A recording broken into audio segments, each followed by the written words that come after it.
Lowe's knows you want to get even more value for the holiday. That's why as a My Lowe's Rewards member, you get new member deals on holiday decor, tools, and more. And you earn points when you shop. More points equal more rewards to help you save on holiday and more. Not a member? Join for free today at Lowe's.com/MyLowe'sRewards because Lowe's knows deals. Program subject to terms and conditions. Points are awarded on eligible purchases. See Lowe's.com/terms for full details. Subject to change. Hey everyone, and welcome to Real Life Real Crime Daily for Thursday, October 12th. And I'm Jim Chapman. And I'm Woody Overton. And I'm Mike Agovino, and I'm not getting egged today. No, You're not saved by the bell. Thirsty Thursday. But do you see how good my forehead looks? Right. Look at Looking that. good. Look how smooth it was. Yeah. No dents. It was totally ready to receive a little yolk. There you go. And now just another $80 worth of moisturizer between now and Tuesday. And the to make apprehension, sure that the fear of being got is actually worse than being got, except for in this case. Yeah. Well, you know, in the karate world, the way they harden up their skin and all that sort of thing is they'll kick their shins on pieces of wood. Mike's probably headbutting wood to make his head tougher. The hole in the mansion. That's right. Hey, get all that scar tissue built up. We didn't say we were going to hit you on the forehead, bro. We might hit you in the ear. No. Them's the rules. Them's the rules. No messing with the ears. All right. Well, we love and appreciate each and every one of y'all, and let's get down to crime time for Thirsty Thursday. All right, and we're going to take you to Colorado, and just a horrific situation involving a funeral home there. And, investigators, they're real tight-lipped so far about exactly what they found in a funeral home in Penrose, Colorado, but more than 100 bodies were discovered. That doesn't even equate for me. Their plans are to bring in teams that usually deal with airline crashes, coroners from nearby jurisdictions, and the FBI to help sort it all out. A state document, meanwhile, alleges that funeral home director John Halliford tried to conceal the improper storage of corpses. He claimed he was doing taxidermy at the facility. He acknowledged that he had a problem at that property. I would say so. He did not elaborate on taxidermy and alleged improper storage of remains, but the facility's registration has been expired since November. No one as of this point has been arrested or charged. Text messages to the funeral home seeking comment went unanswered, and no one at the business picked up the phone. There was no working voicemail. Funeral home officials were cooperating with investigators to determine any criminal wrongdoing. The county sheriff, Alan Cooper, said at a news conference that the scene inside the building was horrific. On Friday, a sour, rotten stench still came from the back of the building where windows were broken. Coroner's officials from Fremont County and nearby El Paso County parked their trucks outside and discussed among themselves as they walked around the building. Some identification would require taking fingerprints, finding medical or dental records, and DNA testing in the process, and that could take several months. Fremont County Coroner Randy Keller said families would be notified as soon as possible after body identification. The bodies were inside a 2,500 square foot building with the appearance and dimensions of a standard one-story home. The funeral performed burials without embalming chemicals or metal caskets, using biodegradable caskets, shrouds, or nothing at all, according to its website. The company charged $1,895 for what's known as a natural burial, not counting a casket or cemetery space. Until July, they offered cremations as well. Under Colorado law, green burials are legal, but state code requires that any body not buried within 24 hours must be properly refrigerated. Deputies were called in Tuesday night in reference to a suspicious incident, and officials have yet to come out as to what really prompted that call, but several people that lived around that facility and in the general area, it was the smell. Yep. Investigators returned the next day with a search warrant and found the remains. Over 100 bodies. So that's also telling me either they were so far degraded or they were chopped up, because they got to use fingerprints and dental records and stuff like that. Unbelievable. And so horrible, because, these are people's loved ones, man. Right. So, I mean, y'all know we support the heck out of parish forensics in Broussard, Louisiana.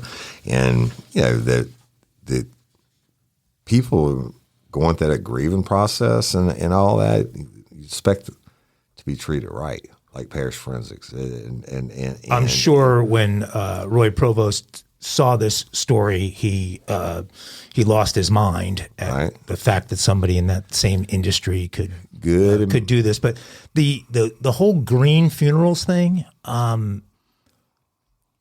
was that sort of the scam here? Was I'm sure that Norman funeral's like $10,000. He's like 1850. 18, yeah, for wrap your people in a shroud and you can bury them naturally. I had not been familiar with even that process. I mean, I'm sure there's obviously people that want to do that, but in those cases, you have 24 hours, or you have to refrigerate, those bodies, and apparently these were just out. Out. No refrigeration. That's like from a horror movie you couldn't dream. But when those cops showed up, they knew what was up, because if you smell the decomposed body, you'll never forget it. That's the only thing in the world that smells like that. Well, yeah. One day, folks, we're all going to go, and I ain't going to that place. When we do, it's good to have a friend in that business. So look up our pals up in Broussard. Underneath the giant American flag, right? Rest easy. But y'all, that wasn't a commercial for parish forensics. That's how much we believe in them. You hear that? That's the first thing I'm thinking of. It was Roy and the ladies. Okay, let's go to Illinois. And police arrested a 46-year-old woman after they say she stabbed her ex-husband multiple times in Antioch over a dispute about his grocery store purchases. Now, listen.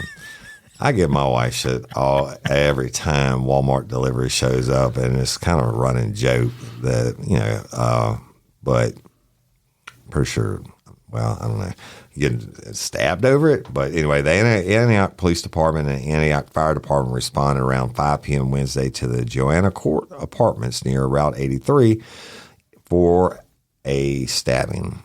Officers found the 42-year-old Antioch man being aided by a neighbor. Police officials said the neighbor administered potentially life-saving first aid to the victim by applying a tourniquet to his leg, so that's pretty bad. Paramedics transported the man to an area hospital with serious injuries. He suffered stab wounds to his back and leg, and he was stabilized at the hospital and has since been released. Investigators determined the victim was stabbed in his ex-wife's apartment and then ran to a neighbor's apartment for help. Stabbing appears to have started over the purchases the victim made at the grocery store. It's not clear at this point what he was supposed to get that he didn't, or what exactly he screwed up to earn the ire of his ex. The suspect was identified as Julie Anderson, 46. She was taken into custody at the scene. Anderson and the victim are divorced but had maintained their relationship. Anderson was charged with aggravated domestic battery, aggravated battery, causing great bodily harm, and aggravated battery with a deadly weapon, and she got her ass locked up. She appeared in court Thursday morning, and the Lake County Judge Raymond Collins ordered her held in jail pending a detention hearing. And prosecutors said they are seeking the court to deny any pretrial release. I guess maybe his relationship with his ex wasn't quite as good as he thought it was. That's probably why they were crazy exes. Shit, right? Let me ask you something. Is there something that if you have a honey-do list and you're sent, is there a particular thing that you're likely to screw up that is going to really get the ire of the lady at home? I don't know, because I don't do shopping honey-do lists, but I can't imagine something. My wife always. You're above a honey-do list? I mean, I don't do that shit. I do honey-do list, but it's not groceries. It's usually like make sure the tires have air and all that kind of stuff. Oh, you get masculine honey-do list. I get androgynous honey-do list. If I'm given a list, then I feel like you're commanding me to do something, and I'm not going to do it on purpose. So my wife's smarter than that if she wants me to do something, she'll give me to do it in another roundabout way. Yeah. You know? Because what do you ever do doesn't do less. Right. Yeah, mine just withholds sex until I come back to the store. Wait, I missed that. What was that? He said it right. I know. He's talking about I don't do lists. So Jim Chapman evidently knows he has to play me a certain way to get me to do shit. Okay, well, that I'm sure is very true. But to me, the thing that gets you in trouble as the guy that is sent to the store with the honey-do list is the elective items you come home with that weren't part of the list because you're so much more susceptible to in-store marketing. Don't go to the store hungry. Than your wife is because she has some discipline. Right. You go in and, come home. Yeah, I haven't had Fruity Pebbles in 35 years, and I come home with the 48-ounce Cocoa box Puffs, of Fruity Pebbles, and she's like, "You're a moron." Well, for me, but she never stabbed me over anything like that. So. I'll tell you, it's kind of the opposite. My wife does the majority of the grocery shopping, and doesn't ask me to go ever. But I'll tell you this: she never remembers condiments. Ever. Condoms. No, condoms, we don't need condoms. but condiments, a whole different deal.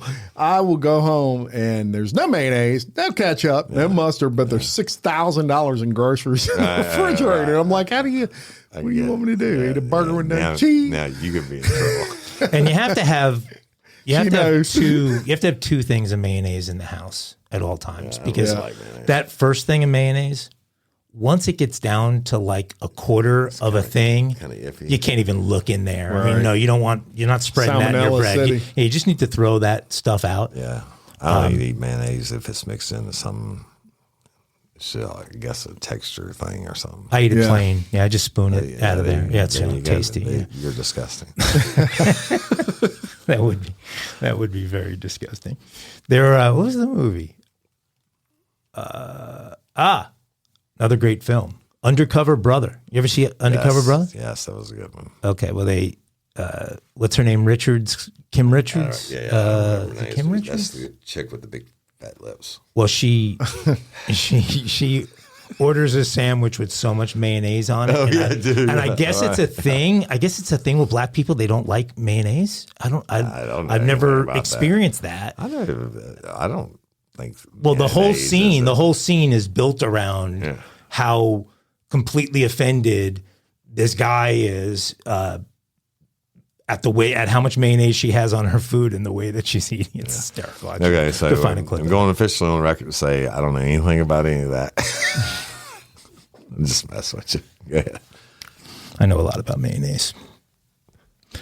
This is a weird story. An Oklahoma man was charged and arrested on Thursday for using a staple gun to attack and critically wound 2 ducklings in a shocking case of animal cruelty, according to Oklahoma State Police. I guess he had nothing better to do.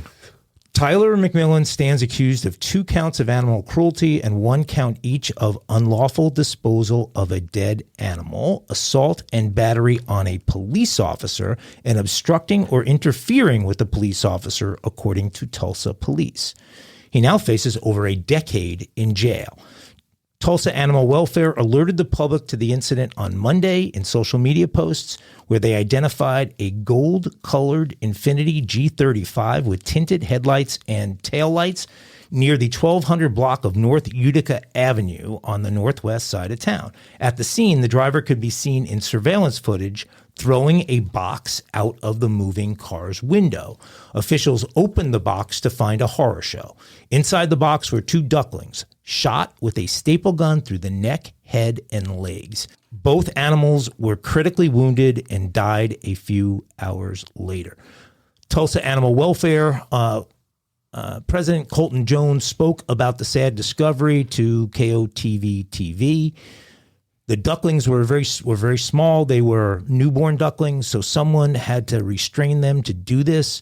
This, to us, is disturbing. One was deceased when we picked it up. The other one was critically injured and taken to the shelter, but only survived a couple of hours once we got back there.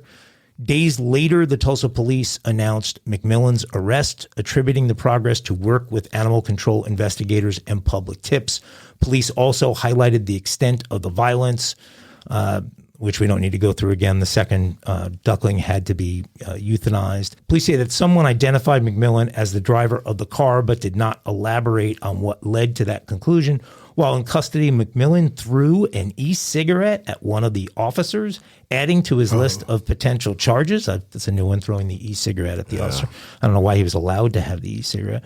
Officers got permission to search McMillan's home and found a cage with foul droppings, poultry feed, a staple gun with staples, and a feeder. The defendant is detained in Tulsa County Jail on $10,000 bond. He's slated to appear in court actually tomorrow. What a piece of shit. Right. A staple gun to a duckling? I guess he had nothing better to do. I don't know. I don't get it. Future serial killer, man. Right. A lot of those start out with Torturing abusing animals. Well, he was old, wasn't he? Yeah, he was older. Never too old to start, I guess. Not. I mean, I don't know. Entertainment? I mean, it's fucking television. Sick bro. in the head. Yeah, and somebody needs to torture him with a staple gun. right. Sounds like to me. Shoot him in his hairy bubble Hopefully that can happen. Spark something uncommon this holiday with just the right gift from Uncommon Goods.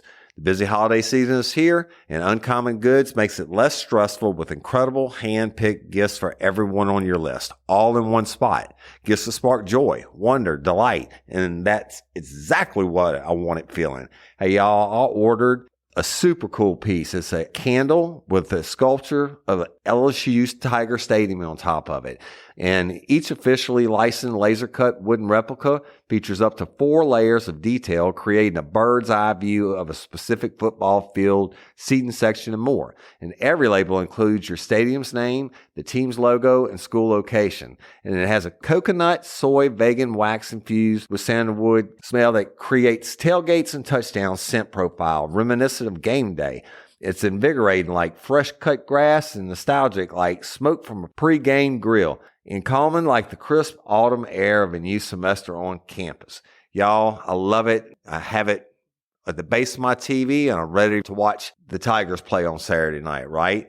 Uncommon Goods. Look, when you shop at Uncommon Goods, you're supporting artists and small independent businesses. And many of their handcrafted products are made in small batches. So shop now before they sell out this holiday season. Uncommon Goods looks for products that are high quality, unique, and often handmade or made in the U.S. They have the most meaningful, out of the ordinary gifts anywhere. They even have gifts you can personalize. From holiday host and hostess gift to the coolest finds for kids, to hits for everyone from the book lovers to diehard sports fans. Uncommon Goods has something for everyone, not the same old selection you can just find anywhere. And with every purchase you make at Uncommon Goods, they give $1 to a nonprofit partner of your choice.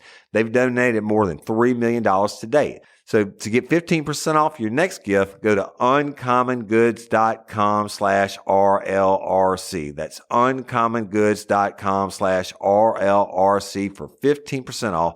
Don't miss out on this limited time offer. Uncommon Goods, we're all out of the ordinary. Hey, y'all, changing my wardrobe from summer to fall, it's never easy. Luckily, Quince offers timeless and high-quality items I adore. Ensure my wardrobe stays fresh and I don't blow my budget. And there's nothing easier than going to Quince and choosing these high-quality items, like cashmere sweaters from $50, pants for every occasion, washable silk tops, and so much more. The best part? All Quince items are priced 50 to 80% less than similar brands.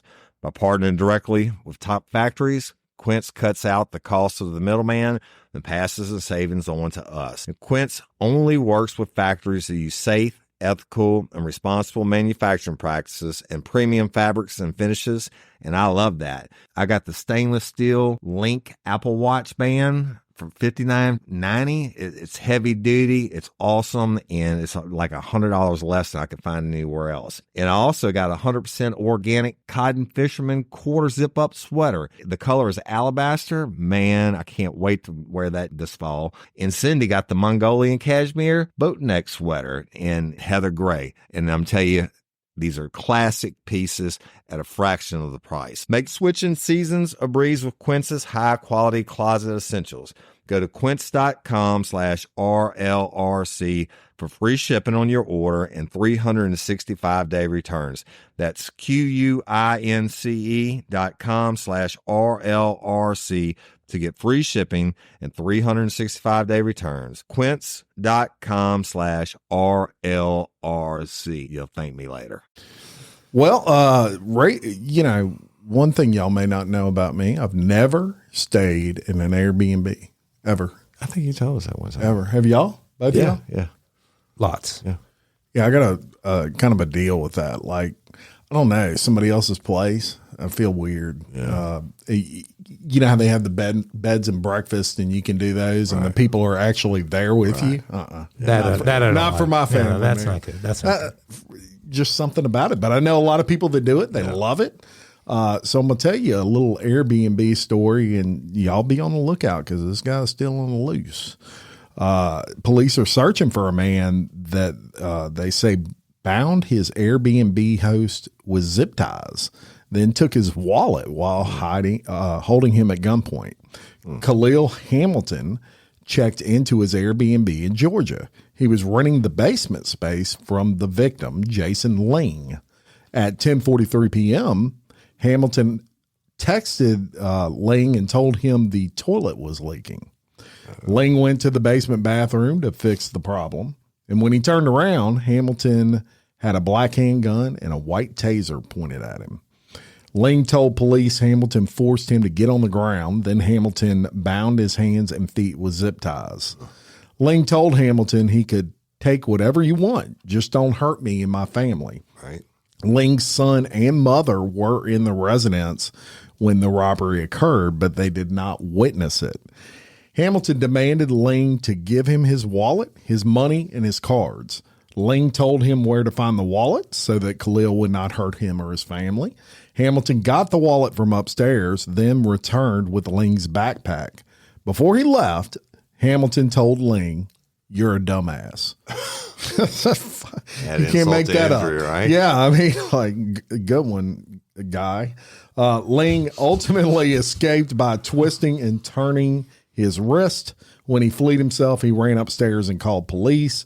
Ling had surveillance footage of Hamilton, which he shared with the police. And Hamilton is believed to be traveling in a late 1990s Honda Accord with a Texas license plate that does not belong to his vehicle. Hey, you know what else he's traveling with? Ling's wallet and cards.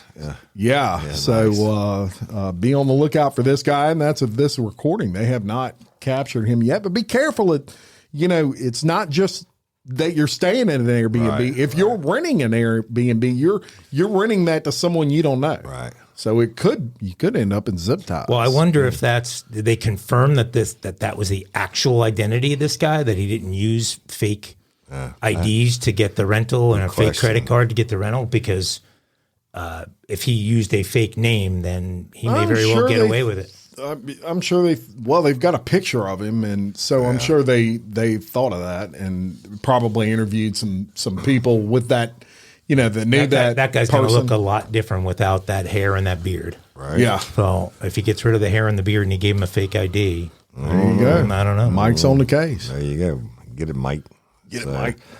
Well, let's bring you back to Louisiana.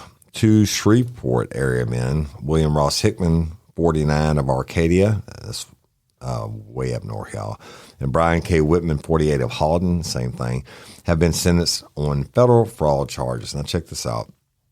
They are accused of defrauding their employer out of more than $4.5 million, and their employer was Rayford Farms. Now, Rayford Farms sells fresh and frozen chickens and chicken frames. And now chicken frames or the core of the chicken that remains after processing the breast and thighs and the wings and legs. So basically like the backbone and the rib cage or whatever you want to call it. So the scheme to defraud Rayford Farms involved Hickman, the sales manager, and Whitman, the assistant sales manager. And as sales manager, Hickman was responsible for negotiating the sale of chicken products and seeking the highest possible price, right? It's his job. Hickman developed a scheme whereby he would sell the chicken frames from Rayford through a clandestine intermediary entity he created called Group 7792. Let me just sum it. I'm not going to read it for you. He'd set up this fake company, and he would sell it to them at a cheaper price, and then he turned around and he sold it to another company in Chattanooga, Tennessee for a huge profit. Okay, so that's basically he was embezzling. Right. Well, no, he was making, he was selling to himself and then selling at a higher price. He made $4.5 million, y'all. And that was Hickman, but it was Whitman's job to track the inventory and detail all the shipments. In exchange for participating in the conspiracy, Whitman agreed that Heritage would pay him through his own LLC. That's the secret one he set up. Hickman was paid monthly commissions by Rayford of more than $2 million. Now, how would you like to get that commission check? Hickman and Whitman both pled guilty to fraud against the United States because of interstate commerce laws, blah, blah, blah. The FBI investigated the case, and the U.S. Special Attorney and all that. Prosecuted, and Hickman was sentenced to 52 months in prison and 3 years of supervised release. He was also ordered paid $2,693,221 in restitution to Rayford. I'm pretty sure that's not going to happen. Whitman was sentenced to 20 months in prison and 3 years of supervised release. He's got to pay $2,183,949. The Chicken. The company that was purchasing in Chattanooga, they thought they were getting from a legit company. Right. So they were not part of the scam. They're just buying from a guy that is the sales manager of Rayford, but he's got a front company that's already bought at, just call it wholesale, and he's selling to him at a profit, plus the company's giving him commission on the sale that he didn't even really make. Full circle eat. Wow. Over $2 million for some chicken backs. Here's the question, though. Here's the question I have on this. So he was buying legitimately from his company. They just didn't know it was actually him buying. Right. They had to have that agreement, that sales agreement with somebody. Yeah, and so when he's buying, he's getting a commission to selling to his own company that they thought it was a legit company. Right. But what do they care? They've agreed to the price. Well, so they're still getting a sale. They're still making a profit. Yeah, if they agree to that price, they're making money. He just then took that and sold it to somebody else. Well, I think we'd have to understand his employment agreement, if he has an employment agreement, and what he is allowed to do and not allowed to do, because I'm sure that if you're dealing in stuff like that, like had hundreds of salespeople around the country in the radio world, and they couldn't set up their own side LLC where they would buy commercial inventory themselves from radio stations and then resell to other companies, because then I'd be paying them a commission for the sale, plus they'd be making it on the other end on the second sale they made. So you would have things in your employment agreements that would prohibit them from doing that. So I would think, but that wouldn't necessarily make it criminal. It would make it a violation. Because the interstate stuff. But here's the deal. I have to object. You should be the last person ever talking about what's agreed on by the boards and shit like that, because you'd be breaking the rules all the time. There's nothing. There's nothing. Right? That's like this is what's that, preacher to choir, or choir, however it goes. By the way, I could get you for defamation right there, because that is not true. Oh, it's true, folks. Y'all just don't know the grievances the board has against Ag. I have thrown away 4 straight episodes where I had a killer Travis Kelce, Taylor Swift story. I have the inside scoop, and I am not allowed to share it with you. That's true. It's tragic. I had to sell my story to TMZ. But you can't do that because you're stealing profits from us. You won't See, leave- it's the same so if thing. that guy wouldn't let him sell to that company, then he would have been legal. in your grievance. You should. Sounds like we need a board meeting. I'll tell you what. After I fake my egg injury, Yeah. go after all of these guys. I just don't see if these people have a good lawyer. I think they can get out of the criminal aspect. They of already that. pled out.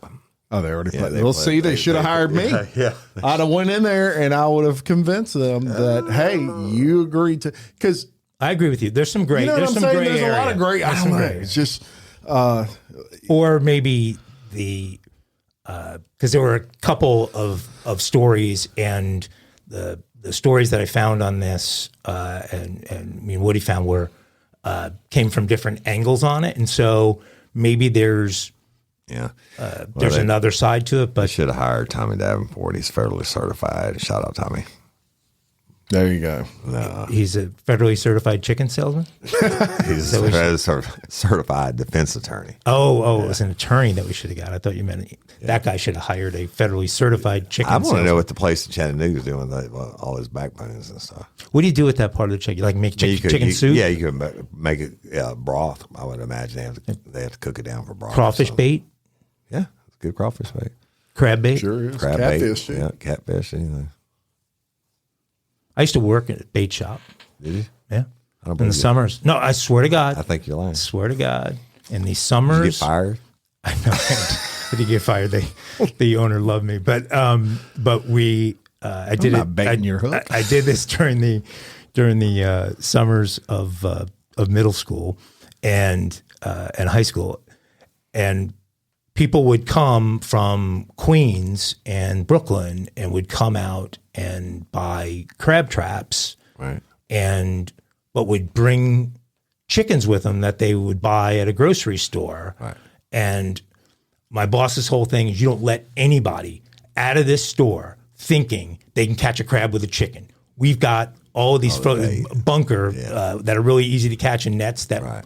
cost nothing, and we sell them for like $4 a piece. Right. You sell them a bunker, they don't walk out of here with a chicken, right? And he would always be watching, Chicken right? bad. And so, Chicken bad, bunker so good. my sales pitch that I always won on, I was like 150-0 on this, was somebody would come in and they would have their, they would buy their crab trap, and then I would say, well, what about bait? And they would say, oh, I stopped at Gristides. I have a chicken. And I would go, no. I just shake my head. No.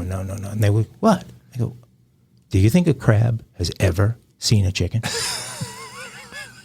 And they would just look at you like, first thinking you were crazy, and then I would just keep that stare on them, and eventually they would go, well, you're right. A crab's never seen a chicken. You need a bunker. You need a bunker. Bunker. And of course, crab will eat anything. Right. They had success with the bunker. So anyway, good story. Tales from Mike's youth. You should have been fired. That's how you get started in sales. Some good times at the old bait shack. Is it my story? Yep, and waiting on you, sir. Really? So Another violation. I'm the human rain delay again. I'm gonna get written up on that one. Let's go to my favorite place in the whole entire world. Philadelphia.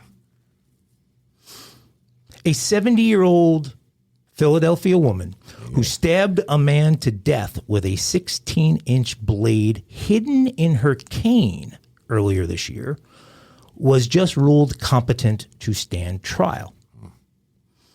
It was reported Friday that Montgomery County District Court Judge Todd Barnes determined that prosecutors presented sufficient evidence during the preliminary hearing to move this case forward to trial. An initial trial date has been scheduled for November 8th. Renee DiPietro, a nice Italian lady, likely although corrupted by years of rooting for the Eagles, is charged with third-degree murder, involuntary manslaughter, and possession of an instrument of crime with intent. Testimony from a Montgomery County detective and surveillance footage from a nearby business that captured the alleged stabbing were key to the case moving forward. DiPietro's defense attorney tried to get the murder charge tossed out for lack of evidence, but to no avail. I do not understand that because there seems to be plenty of evidence here. But officers from Lower Marion Township. Does that sound familiar? Yep. Who went to Lower Marion High School? Barney. Kobe Bryant got introduced to every game of his career from Lower Marion High School. Barney went there too. Barney was the year behind Kobe. Officers from the Lower Marion Township Police were called around 1:30 in the morning on June 10th for a stabbing at the intersection of Cricket and Cricket Terrace. Upon arrival, they found a victim, Michael Thomas Sides, age 31, bleeding profusely from his upper torso. He was rushed to the hospital where he died about an hour later. Dan Rogers, one of Sides' friends, told detectives that Sides was sucker punched earlier in the night by a mutual friend that he identified as Jason DiPietro. Sides said that he was going to seek him out. So Sides told his friend Dan Rogers he was going after Jason DiPietro. Sides was preventing DiPietro from getting into a boom jam. Sides eventually found DiPietro, and there was an ensuing altercation. Sides was preventing DiPietro from getting into a white car. That's when DiPietro's parents, Renee and Michael, emerged from the car, according to the arrest affidavit. Rogers saw Renee lunge toward the victim, causing him to fall to the ground, bleeding, with what appeared to be a black cane that fell apart, the affidavit said. She then struck the victim while he was on the ground, detectives wrote. Rogers stated that it was then apparent to him that the female stabbed the victim.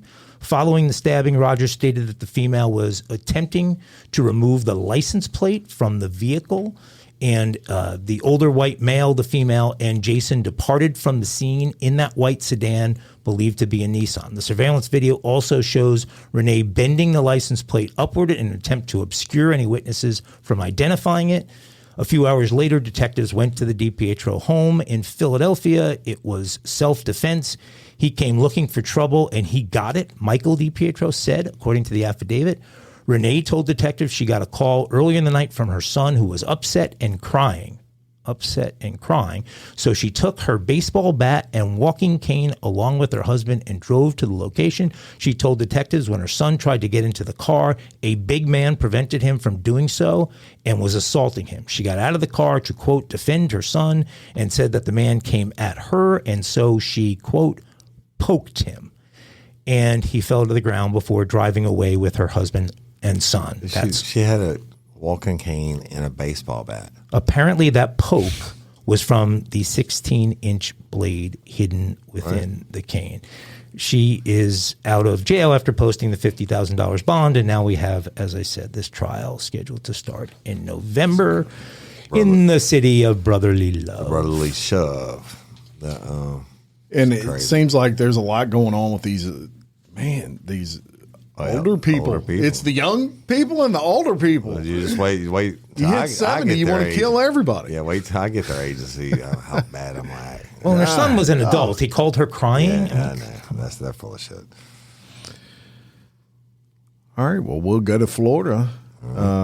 And authorities in South Florida say they've arrested a 19-year-old this week after they say they found written threats for a shooting spree and other attacks in his vehicle during a routine traffic stop. Jupiter, Florida. Who else is from Jupiter, Florida, Mike? Barney. Home of Tiger Woods. That's right. I don't know if he's from there, but he definitely lives there. He is not from there. He's from California. A Jupiter, Florida police officer pulled over Henry Horton IV for a headlight that was out of the white pickup truck he was driving. During a search of his vehicle, the officer found multiple handwritten notes with a plan to purchase firearms and kill everyone at Okeechobee High School with the guns. Horton graduated from the high school located in Okeechobee County in May of 2022.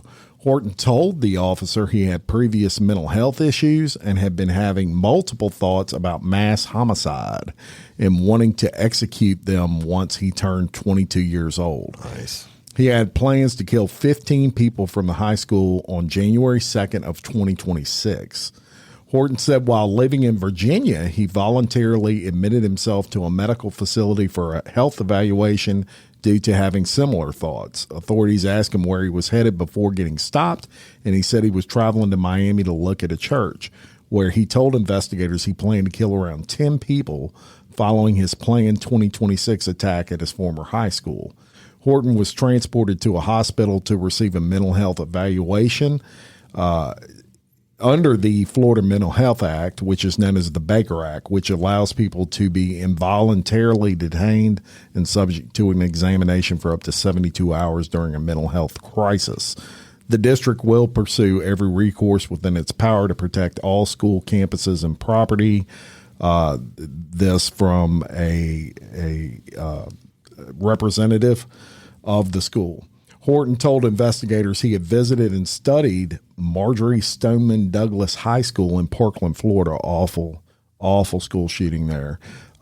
He also, of course, in that shooting, a mass shooter killed 17 people and injured 17 others in Broward County on Valentine's Day of 2018. Authorities say Horton admitted to investigators he wrote a manifesto and had written threats to kill his stepmother. Investigators issued an arrest warrant for Horton, who was arrested on Thursday of last week. Horton has been charged with intimidation with written threats to kill or harm another individual, and he remains in Palm Beach County Jail on a $1 million bond. And thank God. First off, there's no such thing as a routine traffic stop. That's what they teach you, this routine that'll get you killed. But thank goodness they found this cat. And the 72-hour rule is the same in Louisiana.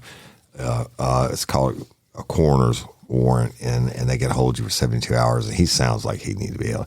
Why are you going to plan to kill him in 2026? Yeah, this kid's got a lot he's got mental issues, obviously, and hopefully they can get him some help. And thank God they didn't kill anybody, right? So, yeah. I hate here in Parkland because just a reminder that that peace officer got found not guilty. Oh, I know. It's crazy. Well, this dude probably needs some help too. A 14-year-old boy from Alabama who allegedly confessed to fatally shooting his brother, 17, was in possession of a hit list, y'all, detailing other family members he planned to kill. On Wednesday, the Pike County team was taken into custody for killing his older brother on Tuesday.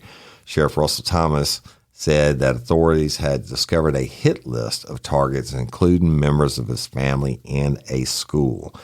Thomas told the TV that during the investigation, authorities had learned through a friend of his that he had actually had a hit list to kill his family members, a detailed list of who, where, how, and whether it would be easy or difficult.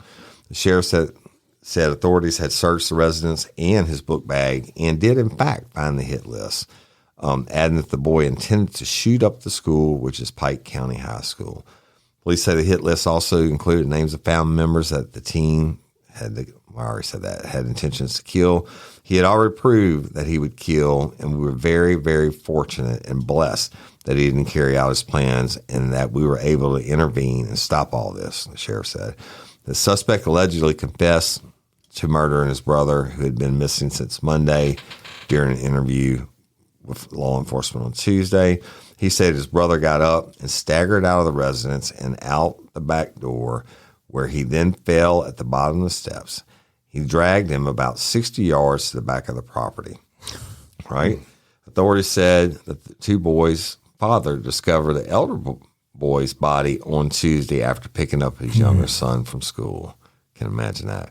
The boy made disturbing and threatening statements to multiple students before his arrest. The DA, said that while another student was taking a test, he was so bothered by what the 14-year-old had stated, he ultimately reported to the teacher, who then relayed the information to the administration. The boy was immediately removed from the school, and the school system is cooperating with law enforcement in the ongoing investigation. Another young one. His brother. Killed his brother, and you better believe he was probably going to kill everybody else, like he said. He may not have had the means and whatever, but he was planning it. Oh, yeah. Just like that dude in the other store. Yeah. I guess just stay home and lock yourself in. I don't know. Arm everybody, I guess. I don't know. Hey, y'all, let me tell you about Gobble. All Gobble meal kits are pre-prepped. That means less work for you and less waste in your kitchen. Their meal kits include everything you need so you can save time at the store or just skip that trip entirely. I got the box in and I had 3 different meals. I had a Kung Pao chicken, crispy fish tacos, and a beef bourguignon, however you say it. But let me tell you about the classic beef bourguignon. Look, it came with beef pot roast and a beef broth concentrate, red wine demi-glaze, cremini mushrooms, cipollone onions, mashed potatoes, baby carrots, and rosemary thyme butter. It was so easy to make. Literally like 15 minutes it took Cindy. And let me tell you something, all the dishes were fire, but this thing was like a taste explosion in my mouth. It's just unreal. We got to spend more time together and more time doing the things we love because everything came in this one single box right to my door. So see what a difference Gobble will make for your household. Right now, they're offering my listeners a fantastic limited time deal. You get $120 off across 4 boxes plus free shipping and free cookies. And let me tell you, those cookies, I ate one that was sin baked and it was delicious. Go to gobble.com/real life. That's GOBBLE.com/real life for $120 off your first 4 boxes. This offer is not available on the home site, so don't miss out. This is genius. It's taste explosions in your mouth like you never had. Hey ladies, are you feeling overwhelmed by hormonal changes? Well, you're definitely not alone. There are more than 1,000 hormone disruptors living in our environment right now. It's in your food, your water, the air you breathe, the clothes you wear, your skincare products. They all mess with your hormones. Then there's the natural hormone changes your body goes through, premenopause, menopause. And while it's a natural process, it doesn't mean you have to suffer through it. The good news is you don't have to suffer through it anymore because now you have Hormone Harmony, a formula made only with herbal ingredients that are shown to reduce hormonal symptoms in women of all ages. Hormone Harmony is not just a hormone support and supplement. It's become a phenomenon. Women can't stop talking about it on social media. A bottle of Hormone Harmony is sold every 24 seconds. And the biggest benefit? Well, my wife says it makes her feel like her own self again. And that's what women mention over and over in the reviews. And there are over 30,000 reviews for Hormone Harmony. And for a limited time, you can get 15% off your entire first order at happymammoth.com. Just use code RLRC at checkout. That's happymammoth.com and use code RLRC for 15% off today. That's happymammoth.com and use code RLRC. Well, for some sanity, let's go across the pond.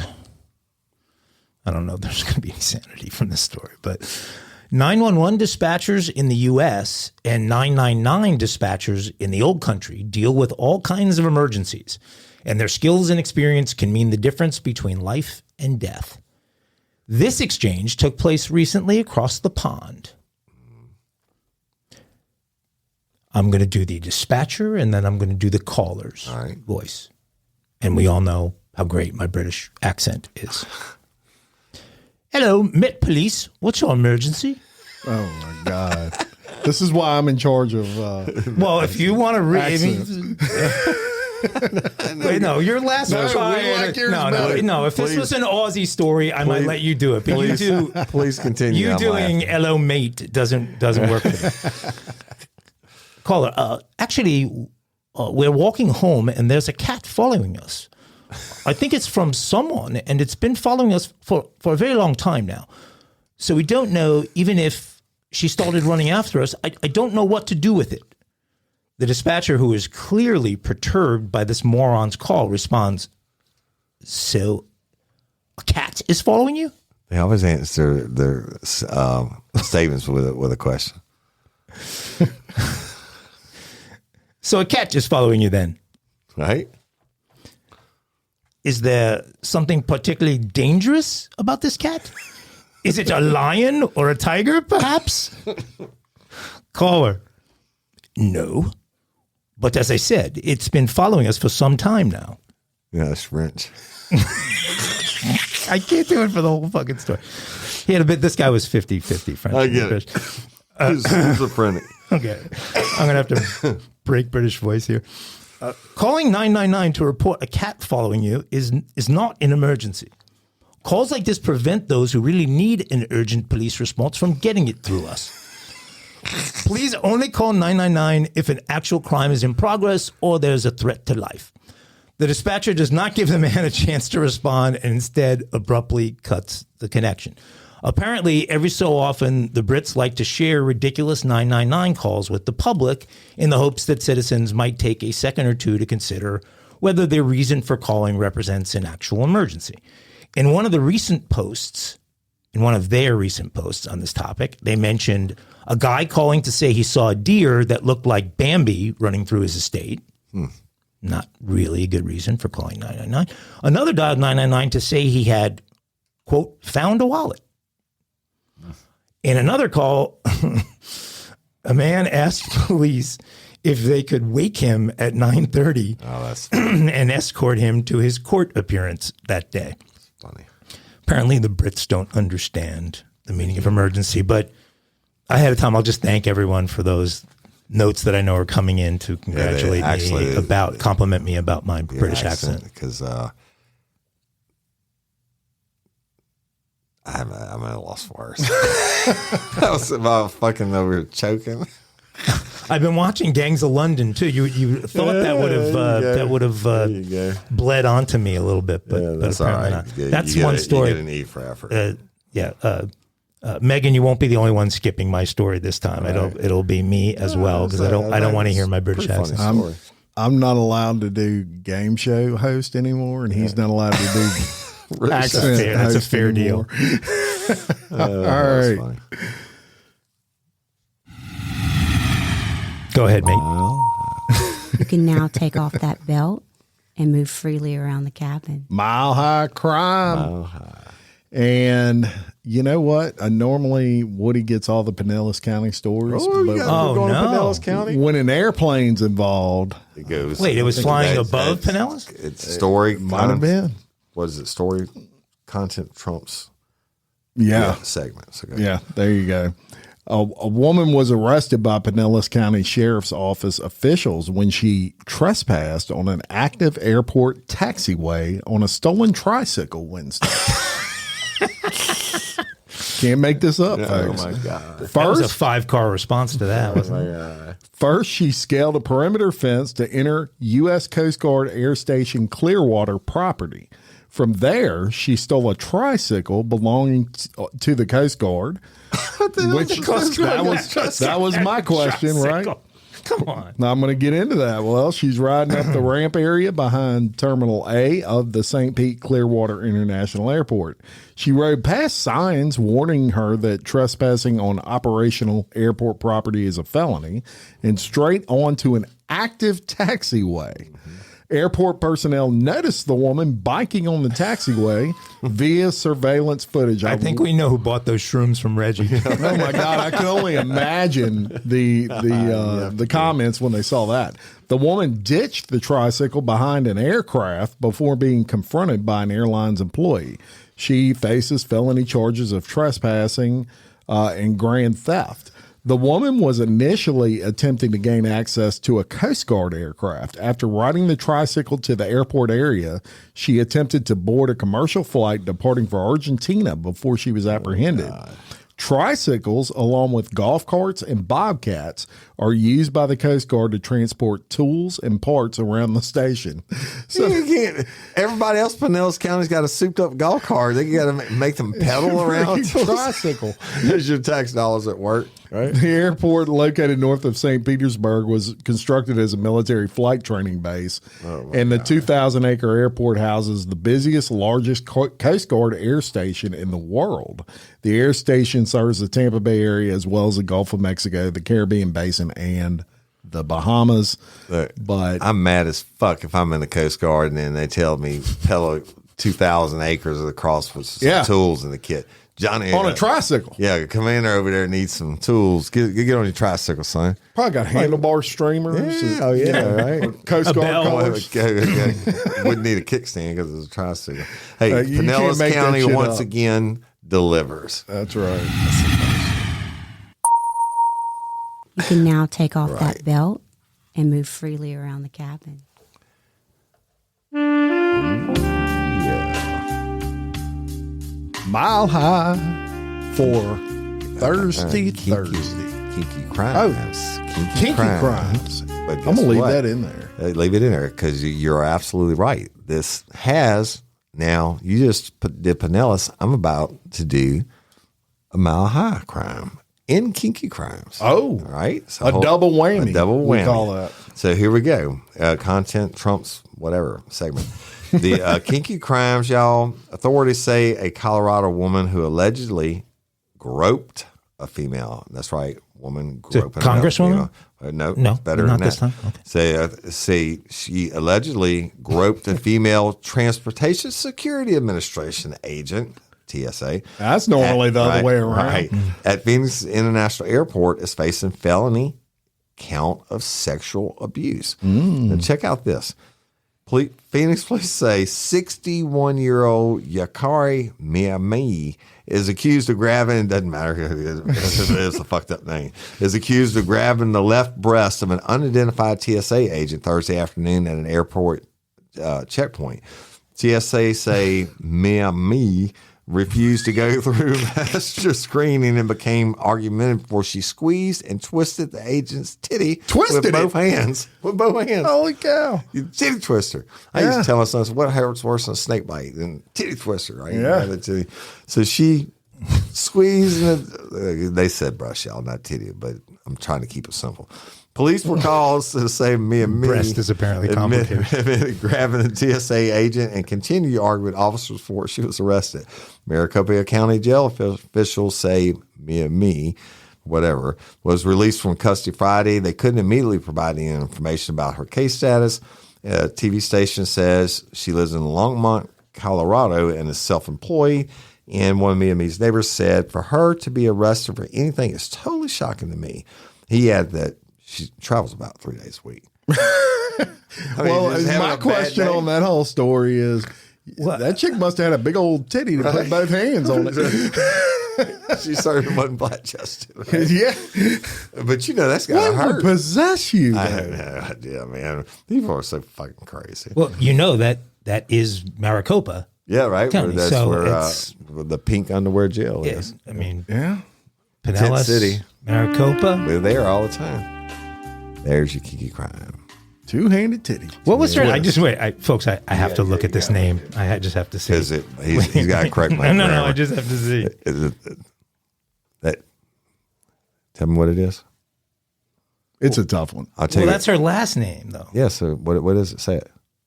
Mihame. All right, and then that translates to me as I don't give a fuck. Well, wait, but how come you didn't use Yukari as her first name? I did it. He did, he in said the that. first part. Well, it did, but then you went with the harder one just because you thought it was funny because you couldn't say it. So you kept going to it for that one. Yeah, somebody sent a message or saying something yesterday about, Bexar County is actually Bear County, where San Antonio is. I saw that. And I'm like, I responded, and I'm like, thank you, and I'm pretty sure I'm going to get something wrong tomorrow, too. It wasn't intentional. Okay, but that one makes no sense. BEXAR is bear. Hey, yep. In what? That's in San Antonio. Yeah, that area. What? There are Texans there, and there are some Mexican Americans there, and there are some Mexicans everybody, there. But And that's the name of the county. And she said, hey, Woody, it's actually pronounced Bear. And all these years, I spent a lot of time in San Antonio every year training in the Lee Michael stores. But I never knew that, and probably Now we know. And We'll never call it Bexar. all these weird places. I'm going to take you to somewhere normal. Somewhere perfectly normal. In a perfectly normal state known as Pennsylvania. I knew it. Yeah, but we're away from the city. All right. We're in Lancaster County, Pennsylvania. Lots of those people with buggies. What's their names? Mormons? Not Mormons. Amish. Amish. Yeah. This is Amish country, and you are just as likely to see a horse-drawn carriage in these parts. I know this because I watched and studied the Amish Mafia. Did you ever see that? Yes. Yeah. Okay. You ever see that? You can't. You called them Mormons a minute ago, so you lost your right to comment on this. I lived in Salt Lake you City, lost your right to comment on this. Comment on this story. Okay, so a driver in Lancaster was arrested for driving his farm vehicle while under the influence. The driver, a 49-year-old man from Lancaster, was taken into custody after state police said he tried to flee the scene of a crash along the old Philadelphia Pike. He was driving a 1974 International Harvester 400 series. Tractor. Yeah. According to the crash report, the International Harvester